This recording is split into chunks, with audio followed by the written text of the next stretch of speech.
भाई जो गुरु वचन पे डट गे, कट गे फंद 84 के।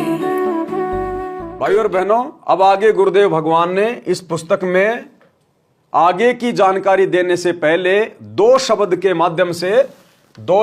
माध्यम से कुछ जानकारी उपलब्ध करवाई है। बहुत ही ध्यान से पढ़ने और समझने की बातें हैं। प्राणी की जीवन की यात्रा जन्म से प्रारंभ हो जाती है, उसकी मंजिल निर्धारित होती है। यहां इस पवित्र पुस्तक में मानव जीवन की यात्रा के मार्ग पर विस्तार पूर्वक वर्णन है। मानव यानी स्त्री या पुरुष इनको मानव कहा जाता है, मनुष्य कहा जाता है। मानव की मंजिल मोक्ष प्राप्ति है, यानी स्त्री हो या पुरुष हो जिनको मनुष्य जन्म प्राप्त है, उनके जीवन की एकमात्र मंजिल क्या है? मोक्ष प्राप्त करना, मुक्ति प्राप्त करना।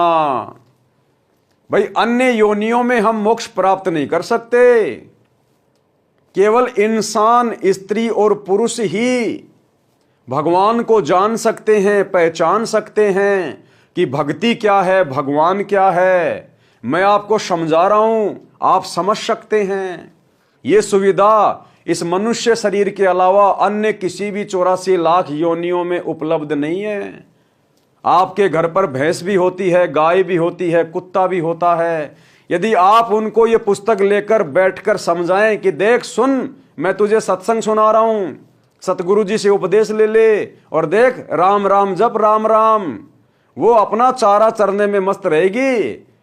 आपके उपदेशों का उस पर कोई असर नहीं होता, क्योंकि परमात्मा ने उससे वो सुविधा छीन रखी है। क्योंकि जब उसको मनुष्य जन्म प्राप्त था, आप और हमारी तरह, उसने संतों की बातों को कानों के ऊपर से टाल दिया, सत भक्ति नहीं की। आज वो उसकी सजा भोग रहा है पशु योनि में। इसलिए पशु योनि में, पक्षी योनि में, यानी 84 लाख प्रकार की योनियों में जितने भी प्राणी हैं, आप उनको कितना ही समझाओ भक्ति के बारे में कि राम कौन है, श्री कृष्ण कौन है, सतगुरु कौन है, भगवान कौन है, भक्ति क्या है, उन्हें कुछ नहीं समझ में आएगा, क्योंकि वो अवसर वे गवा चुके हैं। ये सुअवसर भक्ति करने का, मोक्ष प्राप्त करने का, सतगुरु रूप में परमात्मा की पहचान करके भक्ति शुरू करने का केवल मनुष्य के पास है, मनुष्य के पास है। इसीलिए तो परमात्मा कहते हैं कि मानव जन्म पाए कै जो नहीं रटे हरि नाम। और जैसे कुआं जल बिना फिर बनवाया क्या काम। आपने कुआं बनवा दिया, कुआं खुदवा दिया, अच्छा उसको सीमेंट से लिपवा दिया और जल उसके अंदर है नहीं, तो फिर उस कुएं का क्या प्रयोजन? कोई प्रयोजन नहीं। इसी प्रकार ये मनुष्य जन्म हमें दिया भगवान ने, और यदि हमने भगवान की भक्ति शुरू नहीं की सतगुरु से उपदेश लेकर, तो इस मनुष्य जन्म की प्राप्ति का भी उस कुएं की तरह कोई प्रयोजन नहीं है। इसलिए ये मनुष्य जन्म चाहे स्त्री का हो चाहे पुरुष का हो, केवल सच्चे सतगुरु की शरण में आकर सत भक्ति शुरू करने के लिए मिला है, मोक्ष प्राप्ति के लिए मिला है। मानव यानी स्त्री पुरुष की मंजिल यानी टारगेट मोक्ष प्राप्ति है। मोक्ष का मतलब क्या होता है? कि दोबारा से इस संसार में किसी भी योनि में जन्म ना लेना पड़े, ना ये मनुष्य जन्म लेना पड़े, ना गधे कुत्ते का जन्म लेना पड़े, ना नरक भोगना पड़े। सतगुरु की भक्ति करके सदा सदा के लिए सतलोक के अमर लोक में चले जाएं, उसको कहते मोक्ष प्राप्त करना। उसके मार्ग में पाप तथा पुण्य कर्मों के गड्ढे तथा कांटे हैं। आप जी को आश्चर्य होगा कि पाप कर्म तो बाधक होते हैं, पुण्य तो सुखदायी होते हैं, इनको गड्ढे कहना उचित नहीं। इसका संक्षिप्त वर्णन है। यानी कोई व्यक्ति ये शंका कर बैठे अपने मन में कि चलो मान लिया पाप कर्मों के कारण तो इंसान दुखी है, लेकिन भैया जो पुण्य होते हैं वो तो सुख प्रदान करते हैं, तो ये पुण्य भी क्या हमें दुखी करते हैं, परेशान करते हैं? जी हां, जितना दुखी हमें पाप कर्म करते हैं, क्योंकि पाप कर्मों के कारण इंसान बीमार हो जाता है, एक्सीडेंट हो जाता है, घर में अचानक से कोई ऐसी घटना घटित हो जाती है, इंसान निर्धन घर में पैदा होता है, जो व्यक्ति पाप कर्मों से रंगा होता है, जिसने भक्ति नहीं की होती है, दान धर्म नहीं किया होता है, तो वो व्यक्ति तो स्वाभाविक दुखी होता ही होता है पाप कर्मों के कारण।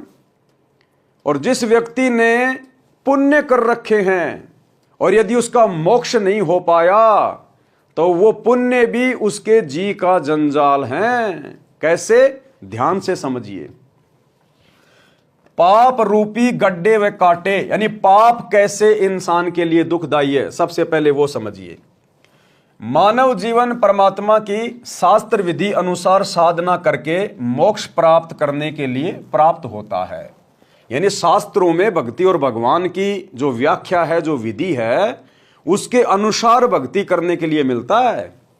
और आज हम हिंदू समाज में, मुसलमान समाज में, अन्य समाज में अगर हम देखें तो हमारे जितने भी हिंदू भाई बहन हैं, इस देश के 120 करोड़ से ऊपर हिंदुओं को यदि आप देखें और पूछें कि वेद कितने हैं, वो आपको बता भी नहीं पाएंगे वेद कितने हैं। उन्होंने अपने जीवन में कभी वेदों की शक्ल भी नहीं देखी। इस देश के 100 करोड़ हिंदुओं से आप पूछिए कि गीता का एक श्लोक बताइए, वो आपको गीता का एक श्लोक भी नहीं बता पाएगा। और यदि किसी ने गीता खरीद कर अपने घर पर रखी है तो उसने कभी जिंदगी में उसको पढ़ा नहीं है। और यदि कुछ एक व्यक्तियों ने गीता को पढ़ा है तो भाई बिना सच्चे सतगुरु की शरण में आए बिना आप उस गीता के श्लोकों को समझ नहीं सकते। गीता कोई सामान्य पुस्तक नहीं है जिसको आप लाके पढ़ लोगे। जिस प्रकार बच्चे को स्कूल की पुस्तकें पढ़ने और समझने के लिए स्कूल में जाकर टीचर की जरूरत पड़ती है, उसी प्रकार इन धर्म शास्त्रों को पढ़ने के लिए सच्चे गुरु की जरूरत पड़ती है, सच्चे सतगुरु की जरूरत पड़ती है। तो भाइयों और बहनों, क्या कह रहे हैं परमात्मा? मानव जीवन परमात्मा की शास्त्र विधि अनुसार साधना करके मोक्ष प्राप्त करने के लिए प्राप्त होता है। पाप कर्म का कष्ट भक्ति में बाधा करता है।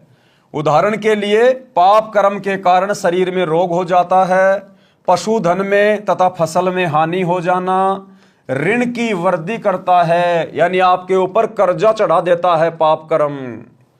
ऋणी व्यक्ति दिन रात चिंतित रहता है। जिसके ऊपर कर्जा होता है वो व्यक्ति हमेशा चिंतित रहता है, वह भक्ति नहीं कर पाता। पूर्ण सतगुरु से दीक्षा लेने के पश्चात परमेश्वर उस भगत के उपरोक्त कष्ट समाप्त कर देता है। यह सच्चे सतगुरु की भक्ति का परिणाम है। सच्चे सतगुरु की भक्ति का यह फल मिलता है कि परमात्मा उसे हर प्रकार के कर्जे से, ऋण से मुक्त कर देता है धीरे धीरे। जब वो ज्ञान समझकर भक्ति करना शुरू करेगा तो परमात्मा धीरे धीरे उसके साथ हो जाता है। धीरे धीरे उसके कारोबार में, उसके काम धंधे में परमात्मा बरकत देने लगता है। उसकी फालतू की खाने पीने की, नशे की, घूमने फिरने की गंदी आदतें छूट जाती है। उसका बहुत सारा जो पैसा जो पहले बर्बाद होता था, अब वो शेविंग होना शुरू हो जाता है और परमात्मा उसके साथ हो जाता है। और भाई जिसके साथ भगवान हो गया, फिर क्या उसके कर्जे नहीं उतरेंगे? क्या उसका परिवार रोग मुक्त नहीं होगा? क्या वो सुखी नहीं होगा? अवश्य होगा। पूर्ण सतगुरु से दीक्षा लेने के पश्चात परमेश्वर उस भगत के उपरोक्त कष्ट समाप्त कर देता है। तब भगत अपनी भक्ति अधिक श्रद्धा से करने लगता है। उसके बाद भगत की और अधिक उमंग बढ़ती है। उसे महसूस होने लग जाता है कि जो सुख मुझे सतगुरु की भक्ति ने मात्र 6 महीने में दे दिया, पहले मैं ये सुख 20 साल से भी प्राप्त नहीं कर पा रहा था देवी देवताओं की भक्ति करके या अन्य नकली साधु संत महात्माओं की शरण प्राप्त करके। और सच्चे सतगुरु रामपाल जी का जब से मैंने ज्ञान सुना है और जब से मैं उनकी शरण में आया हूं, मेरे तो घर में 4 चांद लग गए, घर में खुशियों की लहर दौड़ पड़ी। तो वो आत्मा और अधिक उमंग में भरकर सतगुरु की भक्ति करेगा, और जितना भक्ति में आगे बढ़ेगा सतगुरु उस आत्मा के लिए 2 कदम आगे बढ़ेगा, यानी सदा उसके साथ में रहेगा। तब भगत अपनी भक्ति अधिक श्रद्धा से करने लगता है, परमात्मा पर विश्वास बढ़ता है, दृढ़ होता है। परंतु भगत को परमात्मा के प्रति समर्पित होना चाहिए। अब ये सारी बातें सतगुरु के ऊपर कैसे समर्पित हुआ जाता है, पतिव्रता पद की भक्ति क्या है, ये सारी बातें फिर आपको धीरे धीरे सत्संग सुनने से समझ में आने लगेंगी। जैसे पतिव्रता स्त्री अपने पति के अतिरिक्त किसी अन्य पुरुष को काम पूर्ति के लिए शौपन में भी नहीं चाहती, चाहे कोई कितना ही सुंदर हो। उसका पति अपनी पत्नी को हर संभव कोशिश करके सर्व सुविधाएं उपलब्ध करवाता है। सतगुरु के ऊपर समर्पित होना क्या है? जैसे कोई पतिव्रता औरत है, वो अपने पति के अलावा अपनी काम पूर्ति के लिए, सेक्सुअल सेटिस्फैक्शन के लिए किसी अन्य पुरुष से शौपन में भी दिल नहीं लगाती। चाहे कोई कितना ही धनी हो, चाहे कोई कितना ही सुंदर हो, चाहे सोने का इंसान बना के क्यों ना खड़ा कर दिया जाए। जो पतिव्रता औरत होती है वो अपने पति के अलावा पति वाले भाव से गैर पुरुष को शौपन में भी नहीं देखती। तो ऐसी स्त्री का पति अपनी पत्नी को हर संभव सुख देने का प्रयास करता है, उसकी हर इच्छा पूरी करने का प्रयास करता है।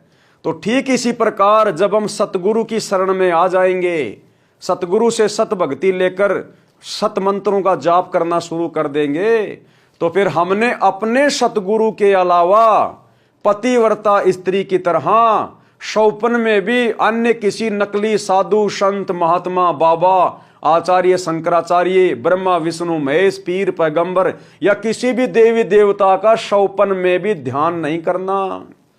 अपने सतगुरु के बताए अनुसार हमने अन्य कोई भक्ति साधना नहीं करनी, सतगुरु के बताए अनुसार भक्ति ही करनी है। किसी मंदिर में, मस्जिद में, चर्च में, गुरुद्वारे पर, तीर्थों पर, धाम पर हमने भक्ति भाव से नहीं जाना कि हमें कुछ लाभ हो जाएगा। वो होता है एकमात्र अपने परमात्मा पे समर्पित होना।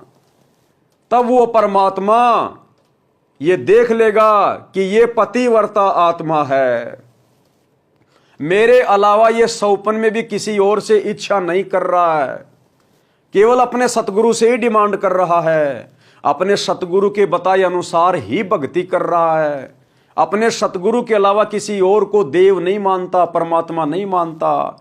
फिर वो सतगुरु उस पतिव्रता आत्मा के बिल्कुल साथ हो जाता है। और कहते हैं जो पतिव्रता जमीन पर ज्यों ज्यों धर है पांव, सतगुरु झाड़ू देत है ना काटा लग जाए। परमात्मा फिर इस प्रकार से उस भगत के जीवन में पाप रूपी कांटों को, संकटों को साफ करता हुआ चलता है आगे आगे। अपनी प्यारी आत्मा के जीवन में कभी कोई कष्ट नहीं आने देता है। जो गुरु बचन पे डट गए, कट गए फंद 84 के, कट गए फंद 84 के, कट गए फंद 84 के।